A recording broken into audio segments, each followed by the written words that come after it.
మేడ్చల్ జిల్లా మేడిపల్లి పిఎస్లో తనపై అసత్య ఆరోపణలు చేస్తున్న వారిపై తీన్మార్ మల్లన్న ఫిర్యాదు చేశారు. పట్టభద్రుల ఎన్నికల్లో ఓటమిని జీర్ణించుకోలేకనే బీఆర్ఎస్ వర్కింగ్ ప్రెసిడెంట్ కేటీఆర్, మాజీ మంత్రి జగదీశ్వర్ రెడ్డి వ్యక్తిగత సహాయకుడు తనపై అసత్యపు ప్రచారాలు చేస్తున్నారని పట్టభద్రుల శాసనమండలి కాంగ్రెస్ పార్టీ అభ్యర్థి తీన్మార్ మల్లన్న పేర్కొన్నారు. మేడిపల్లి పిఎస్లో తనపై అసత్య ప్రచారం చేస్తున్న వ్యక్తులపై లిఖితపూర్వకంగా ఫిర్యాదు చేశారు.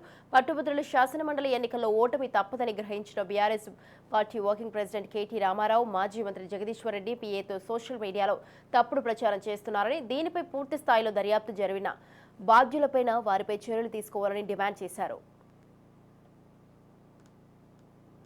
ముఖ్యంగా కేటీ రామారావు మొత్తం నైతిక విలువలు మర్చిపోయి దిగజారిపోయి సోషల్ మీడియాలో తప్పుడు ప్రచారాలు, తప్పుడు వీడియోలు సృష్టిస్తూ అటు దూరదర్శన్ లోగోలను మార్ఫింగ్ చేసి, ఆర్టీసీ లోగోలను మార్ఫింగ్ చేసి మొత్తం తెలంగాణ రాష్ట్రంలో అత్యంత క్రూరమైన నీతి దిగజారిపోయి మన కల్వకుంట్ల తారక రామారావు అండ్ బీఆర్ఎస్లోని కొంతమంది సోషల్ మీడియాలో పనిచేస్తున్నటువంటి వ్యక్తులు వ్యవహరిస్తూ ఉన్నారు.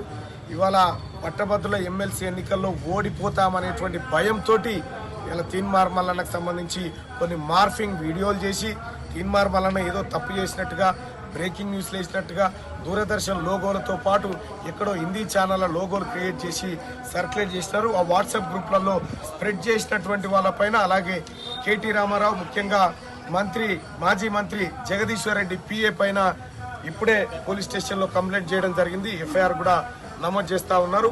ఇంకా ఎవరెవరు ఇవి వాట్సాప్లో సర్క్యులేట్ చేస్తూ ఉన్నారో వాళ్ళందరిపైన కంప్లైంట్ చేయబోతా ఉన్నాం. బీఆర్ఎస్ పార్టీ ముఖ్యంగా